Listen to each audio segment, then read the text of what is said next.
Hi, I'm Dave Engelbretson, and along with LeRoy Hyatt, we'd like to welcome you to another edition of Fly Tying, the Angler's Art. You know, LeRoy, tonight you're going to show me three patterns that are not familiar to me, only by reputation. I've never tied them, I haven't seen them tied.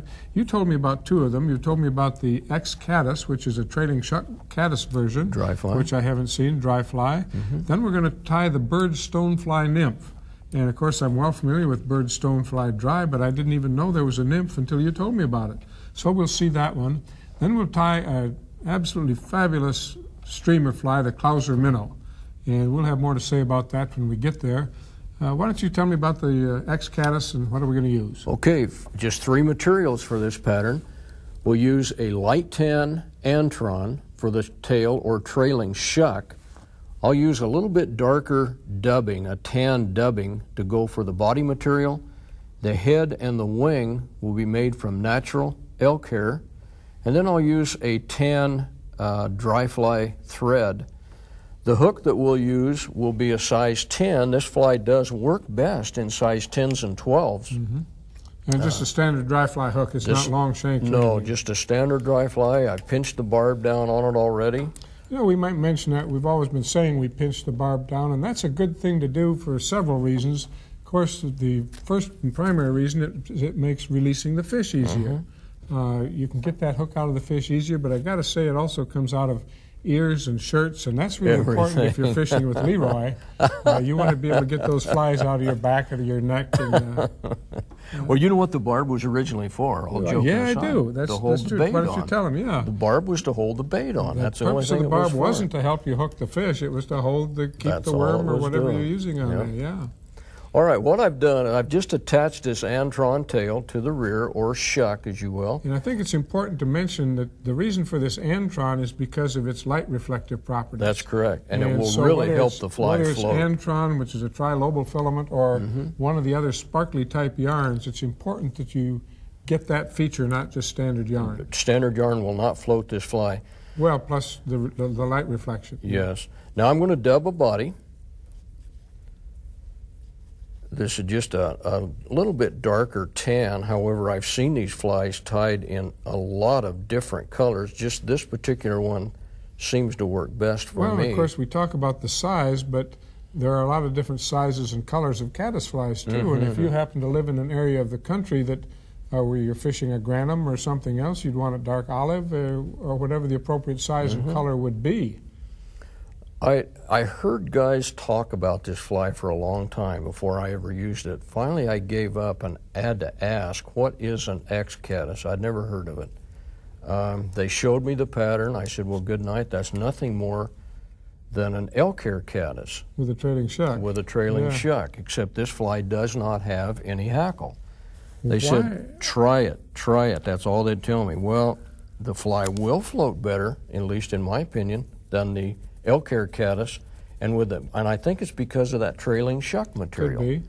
Where does the X come from, I wonder? I don't know. There's nothing X in there at all. I first thought they were talking about something with rubber legs. Me too. When you talk about like the Madam X that has the rubber legs, that's what I assumed on this, but that's obviously not the case. Not at all. Now this one, the wing, I'm going to make about the length of the shank of the hook. That way it's going to leave a little bit of that shuck material out.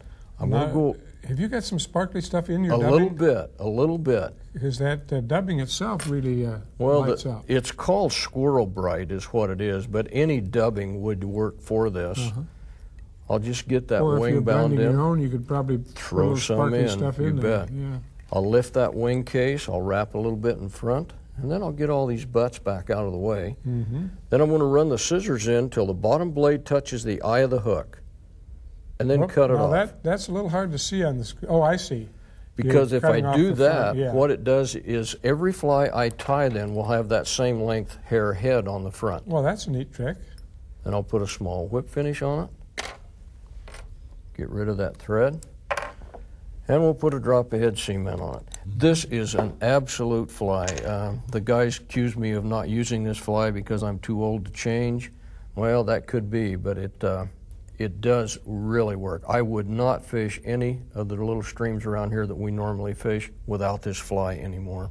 And you Dynamite prefer that fly. over the standard elk hair? Prefer this over the standard elk hair. Well, it's certainly even quicker to tie. There's And no hackle. no hackle. Yeah, No hackle at that's all. what I mean. Well, there's the X-Caddis. Has the neutral or light tan antron tail. It has a dub body of tan. It has the natural color elk hair wing and head.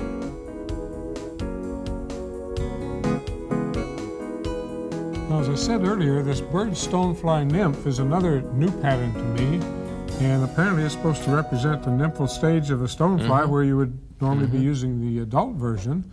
And I suspect that's probably a good pattern tied in its normal, regular pattern for maybe the golden stone. So show me how you tie this thing. All right, we'll use brown saddle hackle. We'll use a dark turkey biot section, which is just a turkey wing that's had the short strips. Now, is that turkey or cut. goose? I'm sorry, goose biot strips. We'll use a peacock herl for the thorax area. The body material will be ribbed with orange floss. The dubbing will be a dark brown. The wing case will be a mottled turkey. And we'll use a orange thread for this. Now, this fly can also be weighted. Just for time's sake tonight, I will not do it. What hook are you using? What hook? I'm using a 4X long size 10. They do come in much larger sizes than this too. I've seen them all the way down to a 4, which is an enormous stonefly, but for some of the large ones, they work very well. So I assume that if you wanted a nymph for another stone pattern, you could use other colors. I'm sure you could. This is just the regular one. It's a good impressionistic. Well, where'd that go? I cut it off, but I don't know where it went. I'll get a couple of these goose biots laid out here. I don't know why I'm calling them turkey. Well, I suppose it's just the company you're working with. Yeah, probably well, got that on could your well mind, be. yeah. Now, this will have a natural curve to it. You can see it does kind of curve away, and that's the curvature that I want to go in that tail.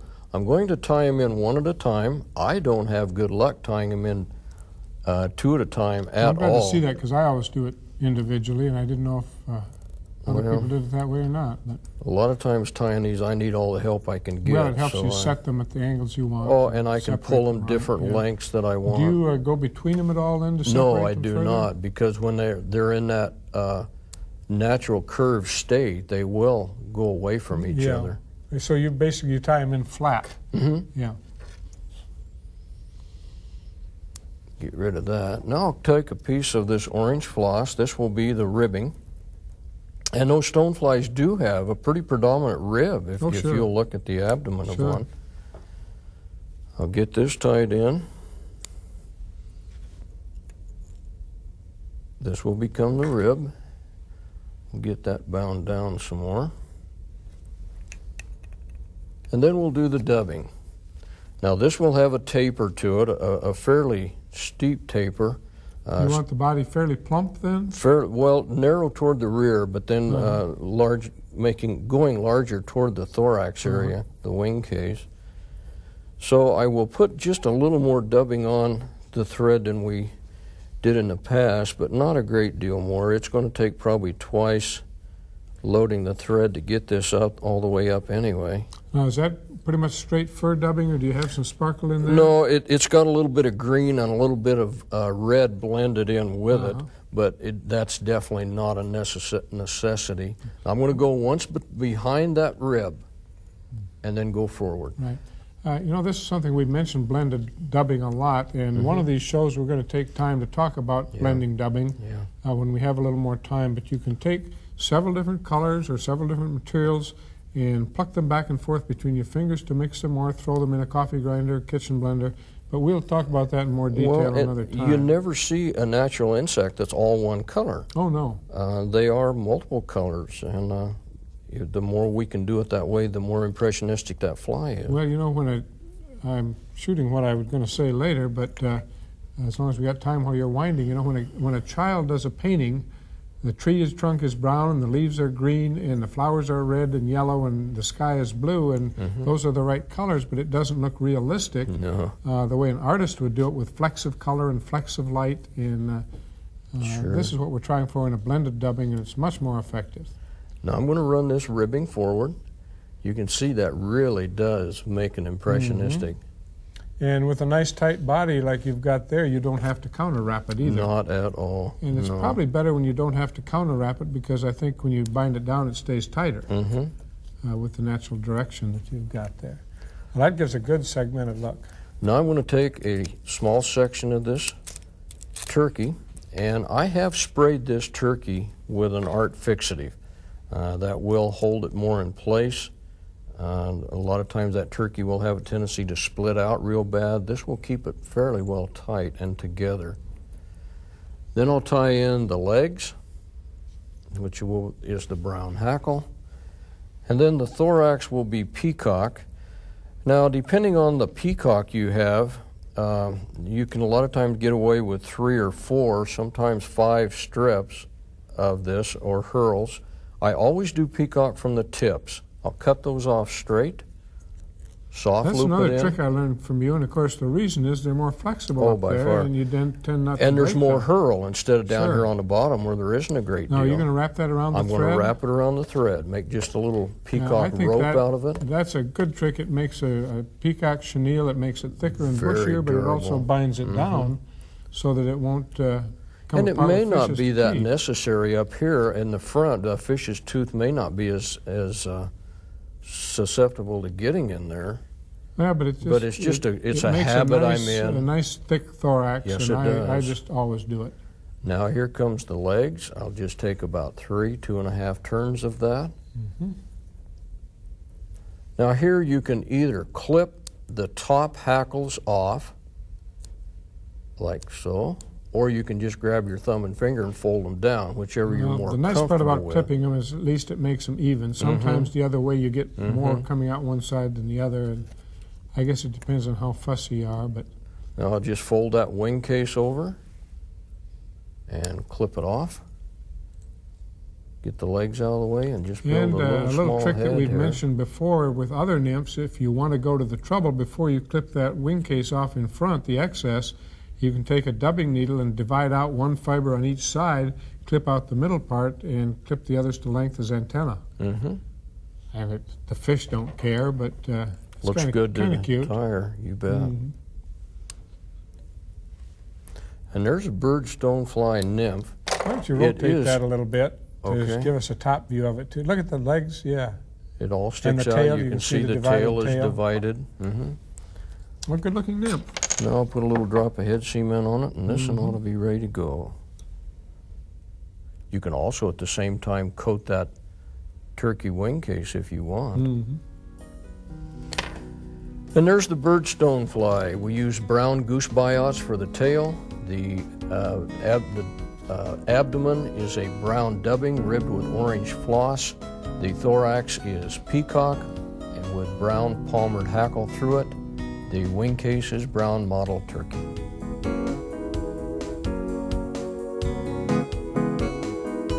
Well, I've really been looking forward to watching you tie this next one, LeRoy. It's the Clouser Minnow.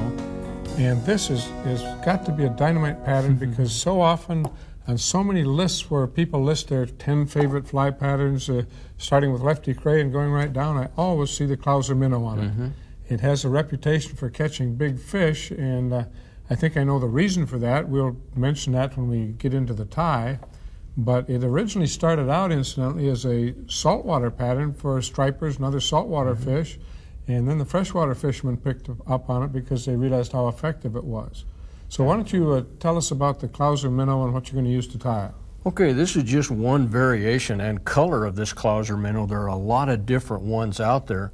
We'll use a black bucktail for the tail, body, and underwing. This also has a little dumbbell weighted eye. This particular eye is painted. It is predominantly black with a red center. And then again, part of the underwing will be this crystal flash. I'll use a standard thread of a 6/0. The hook I have in the vise, I've pinched the barb. It is a 4X long, size 6. And again, lots and lots of different colors Or and basically you tie in sizes. different colors and sizes to match particular Whatever bait you're fish wanting or to whatever do you're with it. fishing Sure, for. And sure. Trout fly would probably be different size than a striper fly. Now I'm going to tie the eye on. What I'm going to do here is just figure 8. This eye in place. Now, in preparation for this, you painted the eyes I yourself. painted You the didn't eye. buy them that way. No. I know because you borrowed my paint to do it. You painted the basic eye black with a red pupil. With a red pupil, yes. Now this will take several wraps to get this bound in place where it's not going to rotate around. I do want it to stay on top of that hook. Right. And what I often do is I hit it with a little of that quick-drying cement. The Zap-A-Gap or something like that. Zap-A-Gap or Crazy Glue or something Uh-huh. like that. And that fixes it in position pretty well. And of course it dries almost instantly. So, Well, we'll see what happens with that. Now I'll go to the back of the hook with the thread, and we'll take a piece of this black bucktail. This will become the tail and the body section together. Now, I don't think it makes any difference whether you even this or not. Now, I have evened some of them I have not. I've just left it stick out as is. about how long do you want that tail? I want it about the length of the shank of the hook, maybe just slightly shorter, but not much. And I'm just going to take a quick wrap here, bind it down, the tail, and then I'm going to start forward. And I'll go over this. I want to keep that hair right on top of the hook shank. And then I'll go back over it again, just to make sure it's all nice and even. I've got a couple of real long ones here that I'm going to get rid of. I'll just break those out and nobody will ever know the difference. Now we've got the tail tied in place. Now what you do is fold these butt sections right between those eyes and tie it down in front. Cinch it down pretty good. I'm going to go forward slightly. Now you can't go too far forward because there's a lot of other material that goes in underneath there, and I want to get it all down even. Now I'll get rid of these butts. Well, now that's interesting to me. So you really have the body is thread over the bucktail. It's a thread-type body. Are you going to coat that with something to make it so it doesn't snag and break? Sure, I could coat it right now. I won't do it just because of the dry time for the glue. Yeah. Because what happens now, I want to rotate the fly over. Now, with the dumbbell eyes, this weight on top, the fly will immediately turn over in the water like that. Sure. So that's the way the fly will normally ride in the water. I suspect this is why this fly is so famous for catching big fish, is those heavily weighted eyes. That fly is going to sink very quickly, and it lets you get down where the big fish are. And I know one technique that someone was just recently sharing with me, like on the Bow River, where they fish these little backwaters and these little slots, and they can drop that fly in at the head of a little depression, and it immediately sinks to the bottom, and then they strip it very quickly up out of the pool, and it looks like a bait fish trying to escape. And if there's a big brown laying there, odds are pretty good he's going to chase that thing. You'll grab it. Now I've taken a little bit of this crystal flash, and I'm going to tie it in on either side. Ah. That's kind of an underwing then. Kind of an underwing. And it's probably important that they don't overdo the amount of that. No, I only have 2 strands in this whole thing, and that's about right. It could be you could put maybe 6 in it. Yeah, but you can see want a they kind of. suggestion. You don't want a big bright. I don't want flaring light out there. And now I'll come in and take another section of the bucktail. I think a lot of people tend to overuse that crystal flashes, flash or flashaboo or any of those things. And I know I sometimes have a tendency to do that, and we want just a hint of brightness. That's correct. I'll get rid of a few of these long ones right now. I'm going to lay that down and cut just a little bit more. I'd like that just a little heavier. And I'll get it all back together maybe. So apparently if you were tying these in other colors, you would then use other color threads too, because it's basically the thread making the body. Now I didn't. Well, it does keep that black bucktail body also, but I didn't notice. Do you have those thread wraps tight against each No, other? no, they're figure X. They're X'd all the way through. Well, if that's the case, then I think it would certainly be helpful to put some of that rubber-based cement or something on there. Yes, I agree. And tie the number of flies up to that point and let them dry in between before you start working with the hair. Now I'm going to put actually the overwing on now, even though this is the last wing to go on. I'm going to make it about the same length as the first clump that went on. I'm going to lay it right between those two eyes. Now, you mean as long as the tail there? As long as the tail, yes. And then I'll wrap toward the eye of the hook. And then I'm going to come in towards the eye of the fly, but away from the eye of the hook. Yes. You're going to fold that back. No, I'm not going to fold this back. It's going to stay right there.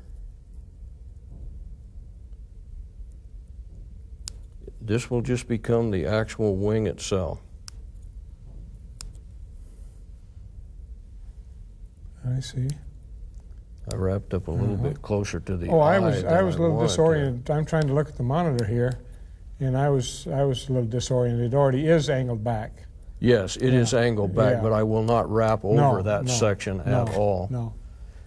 And now I just finish all of this, gets wrapped down. This fly will come out with a fairly large head. Which is fine on a minnow imitation. For a minnow like this? Oh, yeah. Yes. And just make sure it's all bound down nice. Mm-hmm. Well, you can see where the weighted eyes, which are now on the bottom, actually on the top of the hook, are going to make that hook flip over and ride. Yes, it will ride through the water exactly as it is right now. It also puts the hook up where it's a little protected by the bucktail, which makes it a little weedless. A little bit weedless, that's correct. So it's a good deep water fly. It'll sink fast and get down where the big fish are. And if you're fishing in fairly shallow water, of course, you're going to have to strip that thing fairly quickly. Oh, real quick, yes. To keep it off the bottom. But that's fine because it gives the impression of an escaping bait fish. But now you can see, as that goes through the water, you're going to see just a little bit of that flash go through it. I got one wrapped over the top here. I'll just pull it back out of the way. Now, this one, as with the steelhead flies, I would probably put at least 2 coats of head cement on. I want a nice shiny head here. Mm-hmm. I'll go ahead and run this on around. But I'm like you, Dave. I've read about this fly. I have read about it. I have not had the opportunity to fish it. I do think I'm going to have to try it. Oh, I absolutely. Now that I know how to tie it, I'm going to have to use it. But it just looks like when I say fish it, this fly I think would be extremely difficult to cast. I was just going to mention that, bring that up, that you'd probably be lobbing it. Just chuck and chance it. Actually, that fly weighs more than a lot of the trout I catch. Probably need a football helmet. So it's not going to be graceful, but there are casting techniques too that allow you to cast a heavy weight. Just open the loop? Well, that, plus you can use that Belgian cast where you actually bring the fly in low below the rod tip and without stopping it make a big sweeping casting stroke. The problem with casting with a lot of weight on there is if you go to a normal casting style where you stop. Yes. If you're going stop, stop, stop on the forward and back cast, that thing is you're going to need a hard hat. But if you can do any kind of an oval type cast, you can sling it out there. Now what I've done, Dave, most of that wing material is underneath, so I'm just going to coat the whole thing with head cement. Yeah. And that's the Clouser Minnow. We use black bucktail for the tail and body. We use black bucktail and crystal flash for the wing. The eyes are painted, which is an optional step, and they're barbell or dumbbell eyes.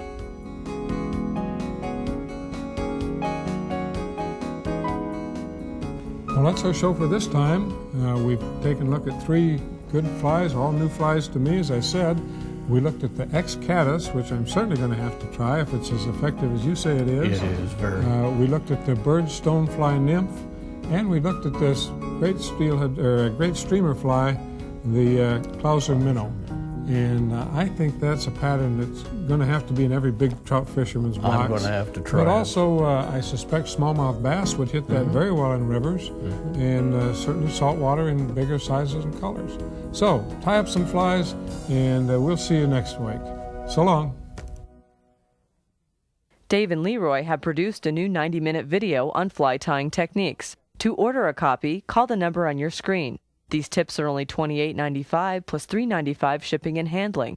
Please have your credit card ready and call 1-800-883-0124 to order fly tying techniques. You can also order the programs in this series. There are 3 programs on each 90-minute tape for $22.95 plus shipping and handling. Call 1-800-883-0124 and order your fly tying videos or the techniques tape.